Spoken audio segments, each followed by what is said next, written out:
Hi viewers, আসসালামু আলাইকুম সুপ্রিয় দর্শক। আশা করি আপনারা দেশ বিদেশের বাইরে ভালো আছেন। আলহামদুলিল্লাহ দিক দিয়ে আমি ভালো আছি। আপনারা সবাইকে আবার আমার নতুন ভিডিওতে স্বাগতম জানাই। আপনাদের কাছ থেকে একটা অনুরোধ চাইলাম, না টেনে ফুল ভিডিওটা দেখবেন আর কষ্ট করে লাইকটা দিয়ে দেবেন, যেহেতু অনেক কষ্ট হয় ভিডিওটা এডিটিং করতে। আর ব্যাকগ্রাউন্ডে যদি নয়েজ থাকে এগুলো আমার বাচ্চাদের অ্যাভয়েড করবেন। আশা করি সাথে থাকবেন। আজকে হলো এটা দুপুরবেলা সন্ধ্যার দিকে। সো আকাশটা অনেক নির্মল হয়ে থাকছে, পিঙ্ক কালারের, গোলাপি রঙের।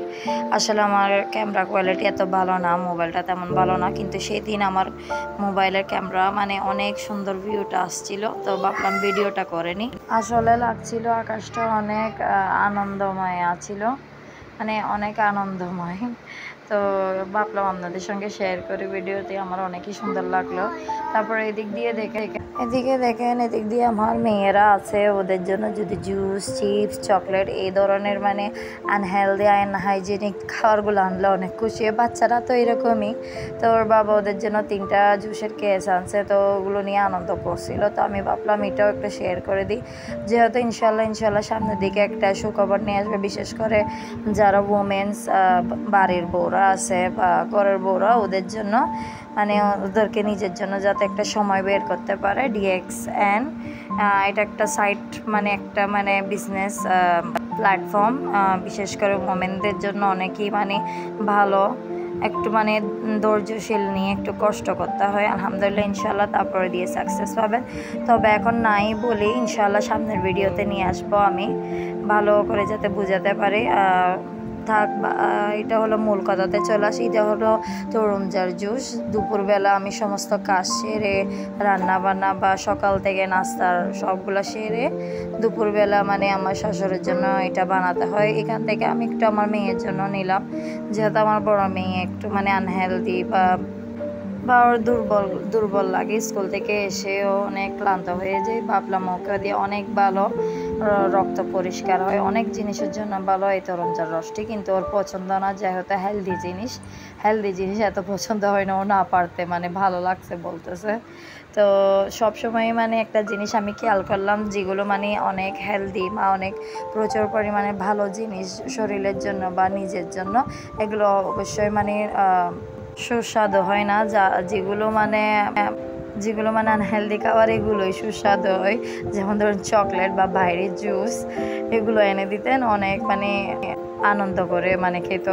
আর এদিক দিয়ে দেখেন আমার সেপ্টেম্বরে আমার জন্মদিন পরে, একসময় অনেক আনন্দ করতাম, এখন মানে ছোট একটা গিফটও অনেক আনন্দ পাই। একসময় অনেক কিছু পাইতাম, এত গুরুত্ব দিতাম না বাপের বাড়িতে। 20 বছর ছিলাম, 20 বছরে অনেক কিছু পেয়েছি। যতবার মানে আমার জন্মদিন হতো, এটাও কিন্তু আমার জন্য অনেক স্পেশাল, যেহেতু আমার ছোট ননদ প্রতি বছরে ও দেয়, আমিও ওকে দিই। সো ও আমার জন্য একটা না একটা গিফট অ্যারেঞ্জ করবে। তো সেদিন আমার বার্থডে ছিল, তারিখটা নাই বলি, যেহেতু নর্মাল বাড়ির বউদের জন্য এরকম কোনো কিছু ব্যাপার না বার্থডে বা জন্মদিন। সো আমি করে আসছি, আমার জন্য অনেকই মানে বার্থডে জিনিসটা মেমোরেবল লাগে। তো আমার জন্য একটা ছোটো পার্সনসে র্যাপিং করছে অনেক সুন্দর করে, তো আমাকে দিল। সবাই উইশ করছে, তবে আমার শ্বশুরবাড়িতে যখন আমার বার্থডে, তো আমার শ্বশুরবাড়ির তে মানে পাইছি গিফট। বাপের বাড়িতে থাকতাম, ওরাও মানে এরকম করে অর্গানাইজ করতো বা কেক দিয়ে বা কোনো গিফট সবাই অ্যারেঞ্জ করতো। যে তবু আমি আমার বাড়িতে গেলে আমার ছোটো বোনরা দেয়, ওদের মানে এটা একটা অভ্যাস। আমার নিজেরই মনে হয় ছোটোবেলার দিনগুলোই মানে অসাধারণ একটা মানে মেমোরেবল ডে। আসলে আমরা এনজয় করতে পারি না, অনেকেই মানে দিনগুলো যে চলে যায় আর ফিরে পাই না। এখন ভাবি, যেহেতু এখন শ্বশুরবাড়ির কাজ নিয়ে এত ব্যস্ত বা বাচ্চা কাচ্চা নিয়ে এত ব্যস্ত, নিজের কথা ভুলে যায়, নিজের যত্নটা নিতেই ভুলে যায়। মাঝে মাঝে মনে পড়ে নিজের কথা, নিজের জন্য মানে টাইম বাইর করতাম। পরে আবার ভাবতে দিন আর একটাই চলে আসে, তো সমস্ত কাজ আবার শুরু হয়ে যায়। এদিকে আমার বার্গার খেতে ইচ্ছা করতেছিল, তো ওরা ওদের জন্য ডোনাটস, আমার জন্য বার্গার আনছিল। কিন্তু ক্ষুধার্ত আমার মেয়েরা, ওদেরকে না দিয়ে আমার মানে পেটে যাচ্ছিল না, আমি খাচ্ছিলাম না, ওদেরকে দিয়েই আমি খাইছি। মারা তো এরকমই। এদিকে ওই তো ডোনাটগুলো অনেক মানে ফ্রেশ। এই ভিডিওটি এই পর্যন্তই। আশা করি ভালো থাকবেন, সুস্থ থাকবেন, ইনশাল্লাহ আবার দেখা হবে। এগুলো হলো আমার নতুন সাবস্ক্রাইবার, অসংখ্য ধন্যবাদ।